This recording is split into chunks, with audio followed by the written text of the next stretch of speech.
먼저 사진을 하나 보도록 하겠습니다. 웬 부인이 무릎을 꿇고 뭔가 간절히 구하는 모습입니다. 아마 저 사진이 여러분들에게 익숙한지 모르겠습니다. 한 2년 정도 됐나요?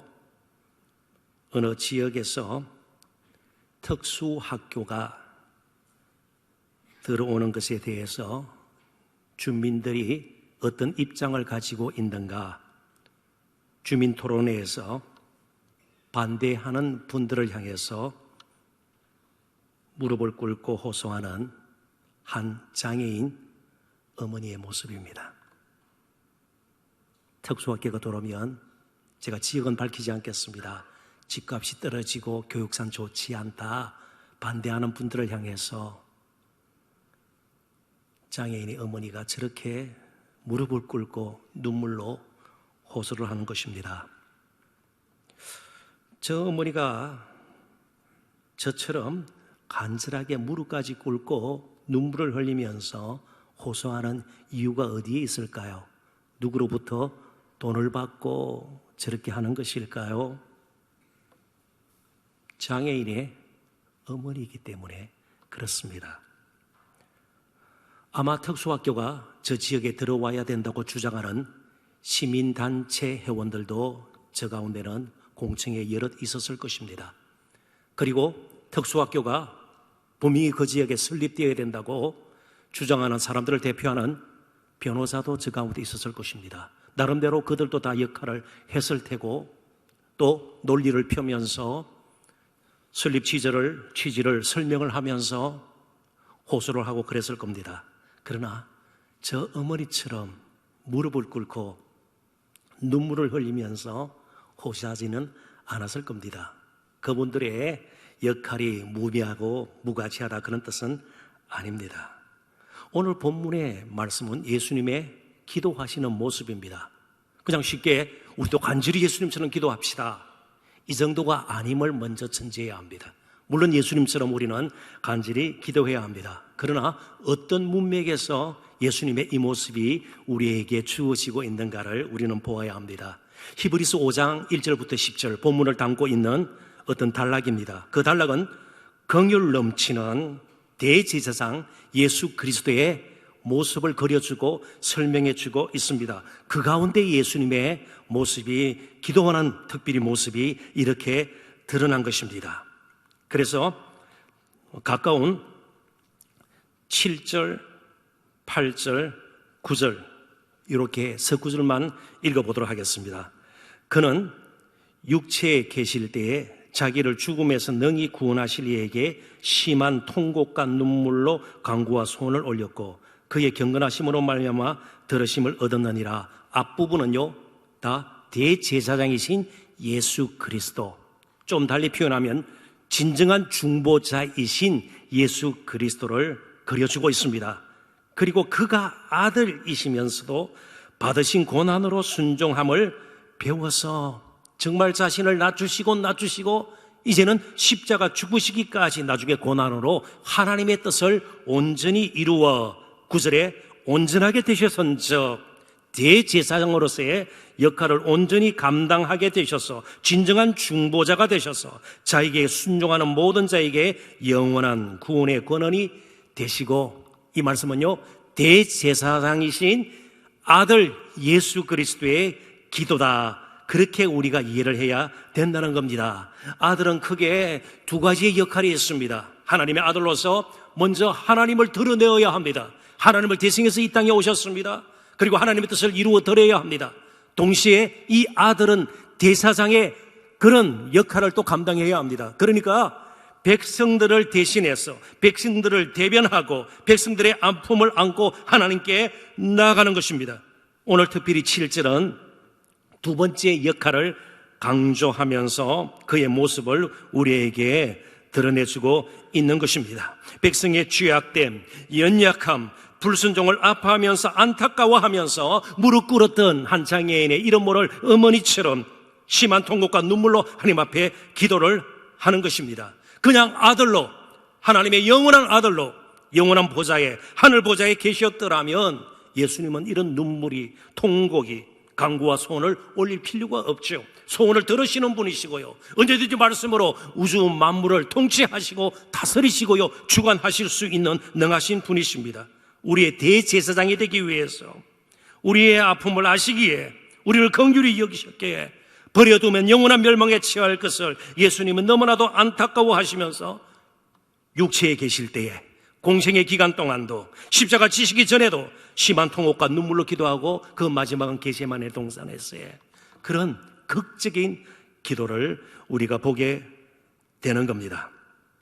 결국 우리를 하나님의 아들 되게 하시기 위해서 스스로 하나님됨을, 동등됨을 취하지 아니하시고 육체를 입고 낮아지셔서 결국 고난을 당하셨습니다. 사도 바울은 빌립보서에서 그런 예수님의 모습을 이렇게 그려주고 있습니다. 2장 6절부터 8절 우리 같이 한번 읽어보도록 하십시다.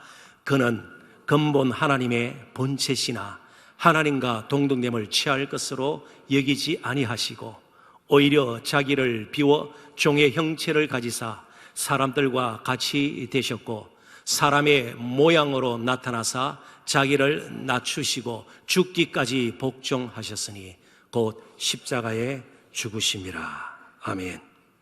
특별히 히브리서는 우리의 구원이 그러므로 그렇게 가벼운 것이 아님을 분명히 말씀해 주고 있습니다.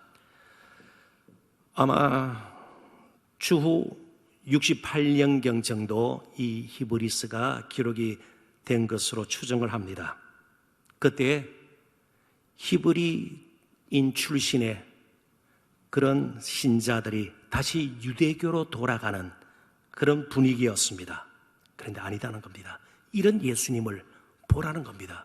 그분이 얼마나 아론하고는 비교할 수 없는 대제사장이시고 모세와 비교할 수 없는 영원토록 우리를 대변하실 수 있는, 우리를 이끄실 수 있는 분이신데 왜 자신의 행위와 의를 붙들고 옛날 유대교로 돌아가려고 하는가?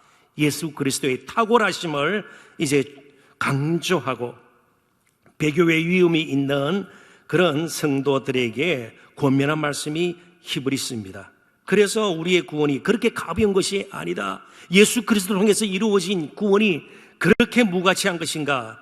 그렇지 않다는 것입니다. 그래서 히브리서 전체에 5번에 걸쳐서 구원을 등한히 여기지 말라, 가볍게 여기지 말라고 경고하고 있습니다. 2장, 4장, 6장, 10장, 12 그리고 12장에서 말이죠.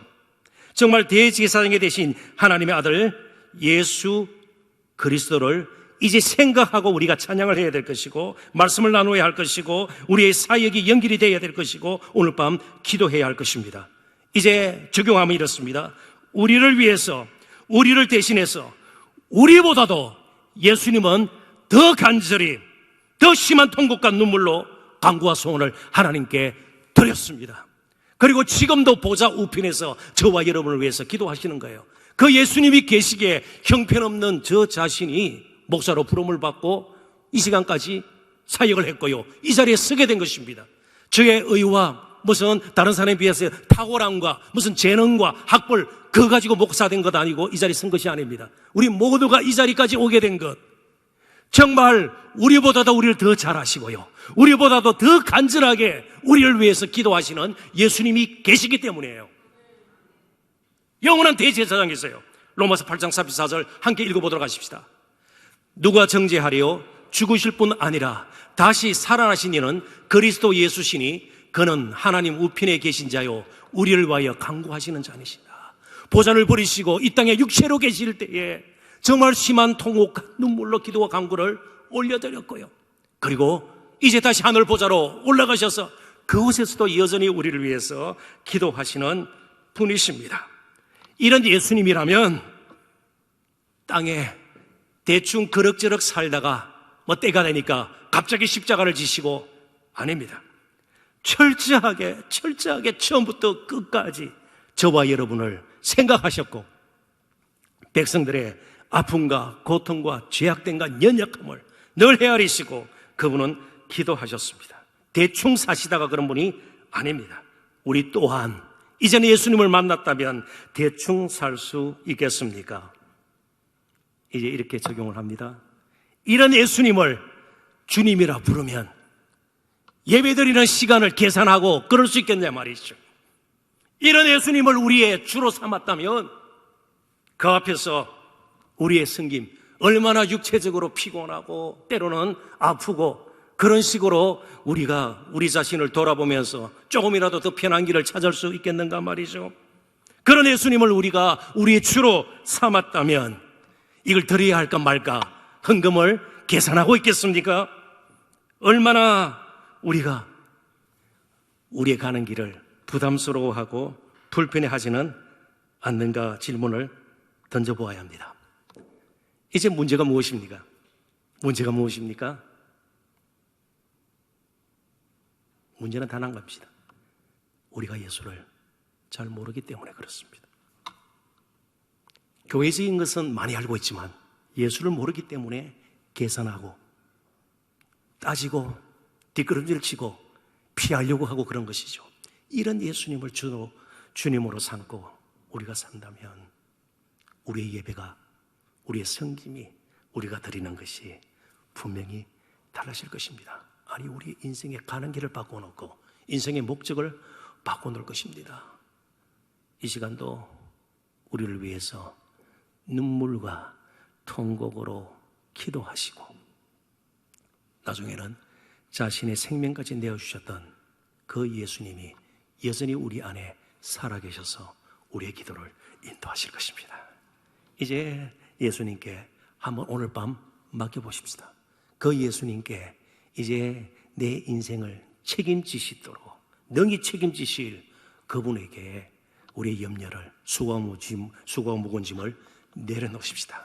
그럴 때 우리에게 이전에 경험하지 못했던 예수님으로 말미암는 저 천국의 영광이, 그 복음의 영광이 다시 한번 우리 가운데 넘쳐나리라 믿습니다. 그래서 오늘 밤을 통해서 우리가 참으로 변화를 받고 좀 새로워지고 다시 한번 복음의 역동성을 회복해서 이제 남은 평생 사는 동안 하루하루가 그렇게 무가치하게 무의미하게 대충 사라지는 그런 우리의 삶이 되지 않도록 다시 한번 성령께서 저와 여러분의 마음을 붙들어 주시고 우리를 찬양과 기도 가운데서 다시 한번 하늘의 영광을 볼 수 있도록 은혜 베풀어 주시기를 주님의 이름으로 축원합니다. 이 시간 기도하십시다.